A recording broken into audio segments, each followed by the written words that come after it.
Good evening. Today, our fellow citizens, our way of life, our very freedom came under attack in a series of deliberate and deadly terrorist acts. The victims were in airplanes or in their offices, secretaries, businessmen and women, military and federal workers, moms and dads, friends and neighbors. Thousands of lives were suddenly ended by evil, despicable acts of terror. The pictures of airplanes flying into buildings, fires burning, huge structures collapsing, have filled us with disbelief, terrible sadness, and a quiet, unyielding anger. These acts of mass murder were intended to frighten our nation into chaos and retreat. But they have failed. Our country is strong. A great people has been moved to defend a great nation. Terrorist attacks can shake the foundations of our biggest buildings, but they cannot touch the foundation of America.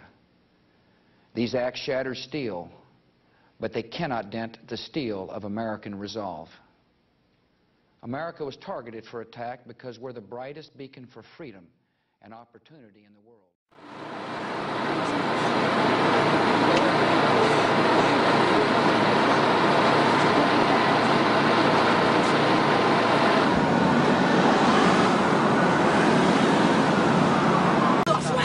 What happened?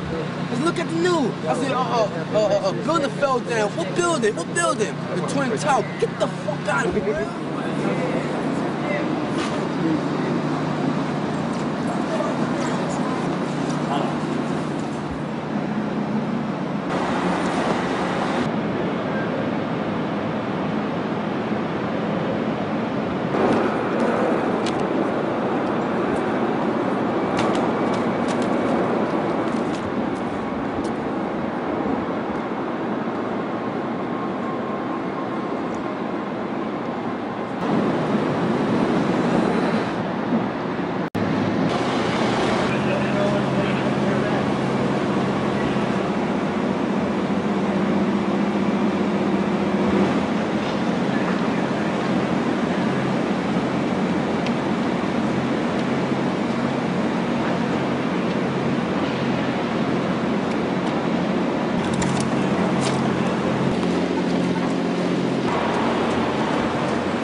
It is difficult to overestimate the power of these images. Oh my God. Difficult to put into words what today's attacks have done to the nation.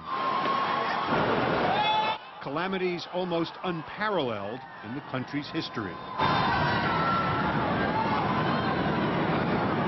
Pearl Harbor is one of the first things that comes to mind. Evan Cornog is a historian and journalist at Columbia University. As the attack unfolded live before our eyes, it was hard not to be reminded of the most recent large-scale sneak attack, almost 60 years ago. A date which will live in infamy. After Pearl Harbor, there was the Japanese fleet to go after. One knew where to find the enemy. Here, it's a much more complicated issue. Just as the U.S. Navy was a symbol of our power then, the Pentagon and the World Trade Center were symbols of our power now, our place in the world. So those towers are saying, look at us, we're important. And somebody has come along and said, you're not as important as you think. We are certainly not as invulnerable as we may have thought. This was the worst act of terrorism on U.S. soil, but not the first attack on the World Trade Center. 8 years ago, terrorists set off bombs in the basement in an effort to take down the two towers. They failed. Today, mission accomplished. I tell you what, it's a sad day for America, it really is. The search goes on tonight in the rubble of the World Trade Center towers struck this morning by two hijacked commercial jetliners, the worst terror attack ever on U.S. soil. President Bush vowed to find and punish those responsible.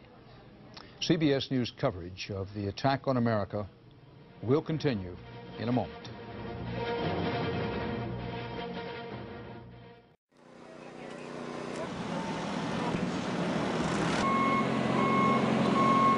Makes you wonder, bro.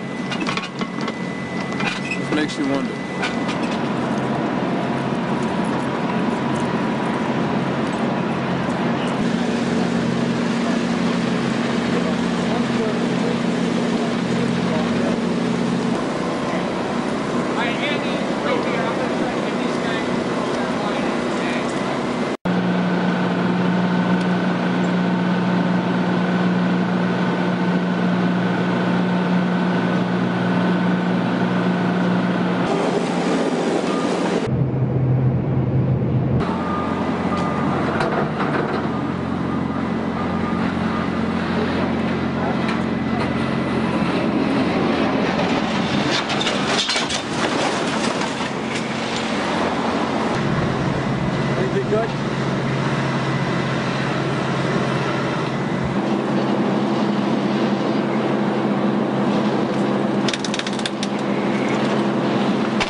Good evening. Tonight, I can report to the American people and to the world that the United States has conducted an operation that killed Osama bin Laden, the leader of al-Qaeda, and a terrorist who's responsible for the murder of thousands of innocent men, women, and children.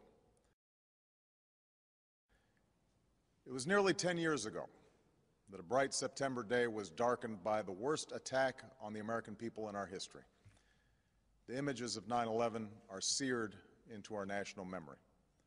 Hijacked planes cutting through a cloudless September sky, the Twin Towers collapsing to the ground, black smoke billowing up from the Pentagon, the wreckage of Flight 93 in Shanksville, Pennsylvania, where the actions of heroic citizens saved even more heartbreak and destruction.